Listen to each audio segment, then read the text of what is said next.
Hello students, आज हम start करने जा रहे हैं एक बहुत ही important international organization, world trade organization, जिसको हम शॉर्ट में WTO कहते हैं। आज हम इसका origin, historical development and objectives करेंगे। तो WTO है क्या? जब हमने लास्ट सेशन में गैट किया था तो हमको पता चला कि गैट को रिप्लेस कर WTO को हमने इस्टेब्लिश किया है वर्ल्ड ट्रेड ऑर्गेनाइजेशन, जो एक परमानेंट बॉडी है। जो गैट था वो एक एग्रीमेंट था जो इंटरनेशनल लेवल पर ट्रेड को प्रमोट करने के लिए एक फोरम था, जिसमें मेंबर नेशन थे वो आपस में कॉन्ट्रैक्ट करते थे और आपस में बात करते थे जिससे डिस्प्यूट सॉल्व हो सके।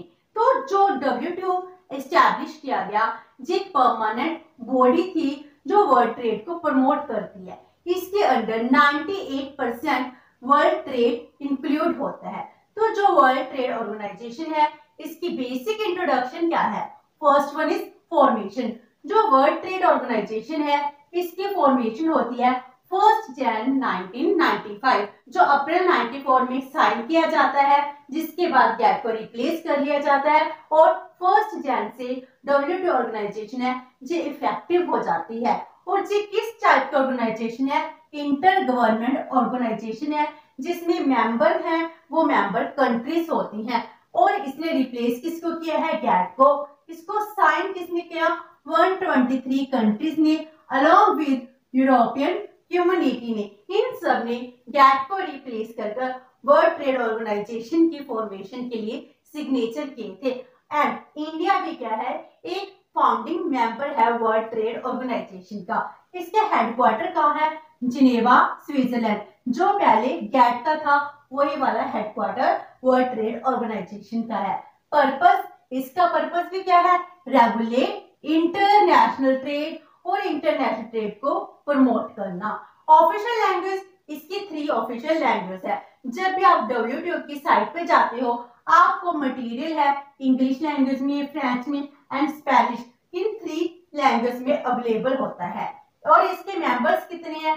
आज के टाइम में 164 मेंबर्स हैं, जो वर्ल्ड का 98% ट्रेड है उसको रिप्रेजेंट कर रहे हैं। एंड इसके अलावा 23 ऑब्जर्वर कंट्रीज हैं जो स्टिल मेंबर्स नहीं है, लेकिन वो मेंबर्स बनना चाहती हैं और WTO है इसकी वर्किंग को ऑब्जर्व करती हैं। Iran, Iraq, Algeria, Bhutan, Nepal, ये क्या है? ऑब्जर्विंग कंट्रीज हैं। सेक्रेटेरिएट स्टाफ 623 का है और इसके डायरेक्टर जनरल कौन है? नोगोजी ओकोंजो-इवेया, ये इनके डायरेक्टर जनरल हैं। तो ये थी इनकी basic introduction. Now historical background and world trade organization. Historical background, WTO की फॉर्मेशन क्यों की गई, इसके बिहाइंड क्या हिस्ट्री है? तो जब गैट है, गैट की कुछ प्रॉब्लम्स थी, इसको हमने क्रिटिसाइज भी किया। गैट अच्छे से वर्क नहीं कर रहा था। इसके फेलियर से जो गैट है, गैट के रूल्स मेंबर नेशंस पर बाइंडिंग नेचर के नहीं थे। गैट के रूल्स क्या थे? मेंबर कंट्रीज की विलिंगनेस के ऊपर डिपेंड करते थे। इसीलिए गैट के रूल्स सभी पर इक्वल नहीं चल रहे थे। तो गैट है अल्टीमेटली फेल हो जाता है, जिसके बदले WTO की फॉर्मेशन होती है। जो गैट का 8th लास्ट राउंड था, यूरोके राउंड ऑफ गैट नेगोशिएशन, जो 8 सालों तक चलता है, उसमें ही WTO की फॉर्मेशन होती है। तो उसमें डंकन ड्राफ्ट को प्रपोज किया गया। डंकन ड्राफ्ट जो गैट के डायरेक्टर जनरल थे, ऑर्थर डंकन, उन्होंने एक ड्राफ्ट प्रपोज किया टू द मेंबर कंट्रीज। उन्होंने कहा लीव इट और टेक इट। अगर आप इस ड्राफ्ट को एक्सेप्ट करते हो तो विदाउट अमेंडमेंट आपको इसको एक्सेप्ट करना होगा, क्योंकि यूरोपियन राउंड बहुत लंबा चला गया। इसमें जो भी डिस्प्यूट्स थे, इसमें जो भी बातें हम सॉल्व करना चाहते थे, तो डंकन ड्राफ्ट में वो सब अप्रोक्सीमेट 500 पेजेस में थी। तो उन्होंने कहा आप सभी मेंबर नेशंस हैं, इसको एज सच एक्सेप्ट करिए। तो इंडिया ने बहुत ज्यादा क्रिटिसाइज किया। उसके बाद एग्रीकल्चर सेक्टर में थोड़ी सी अमेंडमेंट होती है, उसके बाद डंकन ड्राफ्ट को एज सच ही एक्सेप्ट करना पड़ जाता है। तो हमने विद 123 कंट्रीज ने डंकन ड्राफ्ट को एक्सेप्ट कर लिया, जिससे अप्रैल 15, 94 को एट मार्केस गेट अब्सॉर्ब हो गया और डब्ल्यूटीओ फॉर्म हो गया। और जो डब्ल्यूटीओ फॉर्म किया गया ये properly established permanent world trade organization है। जो गैट नहीं था वो परमानेंट ऑर्गेनाइजेशन नहीं थी। गैट क्या था, एक एग्रीमेंट था, एक सिग्नेचर किया गया। एग्रीमेंट होने की वजह उसके रूल्स एंड रेगुलेशंस को फॉलो करना पड़ता था। डब्ल्यूटीओ का लीगल स्टेटस भी है और डब्ल्यूटीओ है वो वही इंजॉय प्रिविलेज इम्यूनिटीज को कर रही है जो आईएमएफ एंड वर्ल्ड बैंक करती है। इट मींस जो भी इम्यूनिटीज, जो भी स्टेटस जो वर्ल्ड बैंक को मिला है, आईएमएफ को मिला है, वही डब्ल्यूटीओ को भी मिला हुआ है। तो डब्ल्यूटीओ के फॉर्मेशन से पहले एक ग्रैंड बार्गेनिंग होती है।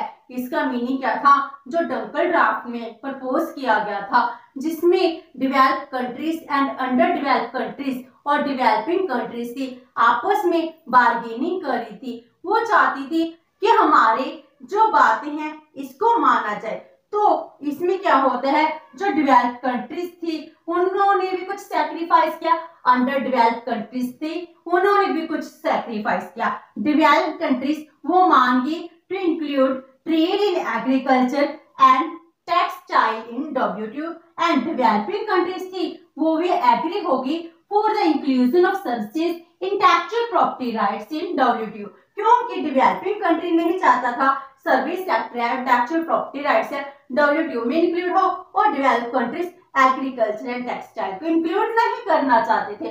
तो इनमें ग्रैंड बार्गेनिंग होती है। तो इन सब के बाद डब्ल्यूटीओ है वो फॉर्म हो जाता है, जो 1 जनवरी 1995 से वर्क कर रहा है। आज के टाइम में वर्ल्ड ट्रेड ऑर्गेनाइजेशन सबसे इंपॉर्टेंट ऑर्गेनाइजेशन बन चुकी है। आज के टाइम में वर्ल्ड ट्रेड ऑर्गेनाइजेशन ही है जो वर्ल्ड के ट्रेड के लिए, इंटरनेशनल ट्रेड के लिए लिबरलाइजेशन पॉलिसीज बनाती है और इसके रूल्स रेगुलेशन हर एक मेंबर कंट्रीज के लिए बाइंडिंग होते हैं। अगर हम कह रहे हैं at the present time world trade बहुत ज्यादा इंक्रीज हो रहा है, ये ट्रिलियंस में चला गया है, तो इसका बहुत ज्यादा कंट्रीब्यूशन वर्ल्ड ट्रेड ऑर्गेनाइजेशन को ही जाती है। तो ये था बेसिक इंट्रोडक्शन।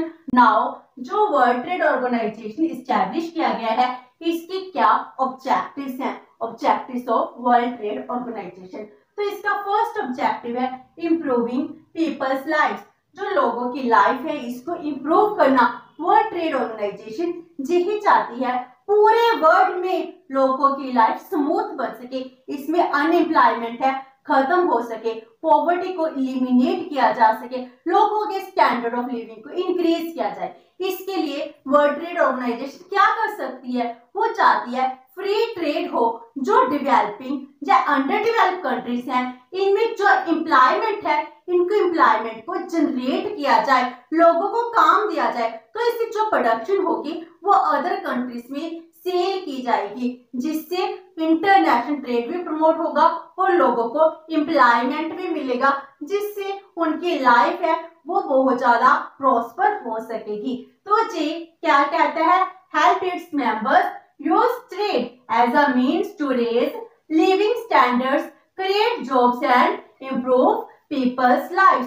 सो मेंबर की हेल्प किसके थ्रू करना चाहता है, विद द ट्रेड। एंड ये कहता है जो डेवलपिंग कंट्रीज है ना वो सबसे ज्यादा बेनिफिट उठाए from the global trading system. अगर इंटरनेशनल ट्रेड इंक्रीज होगा तो ग्लोबल लेवल पर जो ट्रेडिंग सिस्टम इंक्रीज होगी उसका ज्यादा बेनिफिट किसको मिलना चाहिए, डेवलपिंग कंट्रीज को मिलना चाहिए। And number 2, negotiating trade rules, इसने बहुत सारे ट्रेडिंग रूल्स को नेगोशिएट किया है। जो गैट था 5 डिकेड्स तक वर्क करता है, लेकिन स्टिल उसकी जो एग्रीमेंट से वो बाइंडिंग नहीं थे, इससे जो ट्रेड ऑब्स्टेकल्स थी वो कम नहीं हुई।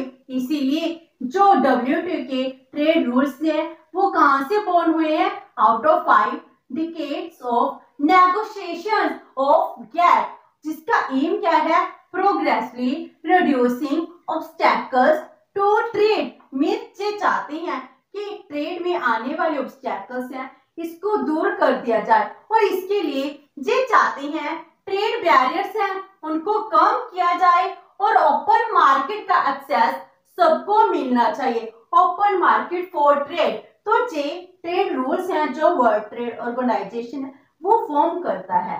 Next is over seeing WTO agreements, ये चाहते हैं जो इनके WTO के एग्रीमेंट्स हैं वो सब पर बाइंडिंग होनी चाहिए। सभी मेंबर नेशंस हैं इसको अच्छे से एक्सेप्ट करें और अपनी कंट्री में इंप्लीमेंट भी करें। तो ये कहते हैं कि set and enforce rules for international trade, और ये रूल्स जो सेट किए गए हैं ये अच्छे से इन्फोर्स होने चाहिए और ये जो रूल्स एग्रीमेंट्स हैं ये बाइंडिंग नेचर के हैं। एंड इसके लिए जो हर एक मेंबर नेशन की गवर्नमेंट है उसको ये माइंड में रखना है जब वो अपनी पॉलिसीज बनाती है कि उनको टैरिफ कितना लगाना है, तो उनको एग्रीड लिमिट तक ही अपने टैरिफ को लगाना है, उससे ज्यादा नहीं लगा सकती। सब्सिडी कितनी देनी है ये भी WTO में जो डिफाइन किया गया है उतनी ही सब्सिडी देनी है।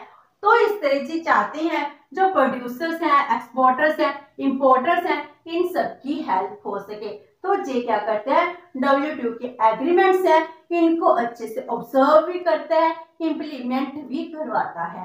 Next is maintaining open trade, ये चाहते हैं कि ओपन ट्रेड है इसको मेंटेन किया जाए। हम कहते हैं कि हम ओपन ट्रेड करेंगे, वैसे तो हमने गैट में भी कहा था जब 91 में हमने अपनी इकोनॉमी को लिबरलाइज किया तब भी हमने ओपन ट्रेड की बात की थी, लेकिन हर एक कंट्री ओपन ट्रेड नहीं करती है, वो कुछ रिस्ट्रिक्शंस को इम्पोज करती है। ये मानते हैं जो free flow of goods and services होता है ये क्या करता है इकोनॉमिक ग्रोथ एंड एम्प्लॉयमेंट को स्टिमुलेट करता है, एम्प्लॉयमेंट जनरेट होती है तो इससे इकोनॉमी ग्रो भी करती है, डेवलप भी करती है। इसके लिए जे इंटरनेशनल इकोनॉमिक इंस्टीट्यूशंस है उनके साथ कोऑपरेट करते हैं, उसके साथ पॉलिसीज बनाते हैं। तो जो ट्रेड रूल्स एंड पॉलिसीज होती हैं वो क्या होनी चाहिए, ट्रांसपेरेंट होनी चाहिए, प्रेडिक्टेबल होनी चाहिए, जिससे प्रोड्यूसर है, एक्सपोर्टर्स है, इंपोर्टर्स है, इनको किसी भी तरह का कोई नुकसान ना हो। And last one is setting dispute, setting dispute करना सबसे बड़ी प्रॉब्लम है। गैट में भी यही प्रॉब्लम थी, जो डिस्प्यूट सेटलमेंट थी वो मैकेनिज्म अच्छे से वर्क नहीं करता था। तो जब भी हम इंटरनेशनल ट्रेड करते हैं डिस्प्यूट्स क्रिएट होते हैं, तो ये चाहते हैं ट्रांसपेरेंसी है वो इंक्रीज हो और डिसीजन मेकिंग प्रोसेस ऐसी होनी चाहिए जिससे किसी भी मेंबर नेशन को डाउट ना हो कि हम किसी भी कंट्री की फेवर कर रहे हैं। तो जैसे हमने गैट में कहा था, गैट क्या कर रहा है डेवलप्ड कंट्रीज है इसके फेवर में अपने डिसीजन लेता है। तो ये चाहते हैं ट्रांसपेरेंसी होनी चाहिए इन डिसीजन मेकिंग प्रोसेस, जिससे कोई भी ये ना कह सके जो डेवलप्ड कंट्रीज की फेवर में है या अंडर डेवलप्ड कंट्रीज की फेवर में है। And WTO settle a neutral procedure of dispute settlement mechanism for resolving trade disputes। Trade dispute को खत्म करने के लिए इसने क्या किया, डिस्प्यूट सेटलमेंट मैकेनिज्म बनाया है, जो एक न्यूट्रल बॉडी है, न्यूट्रल पैनल है, जो क्या करते हैं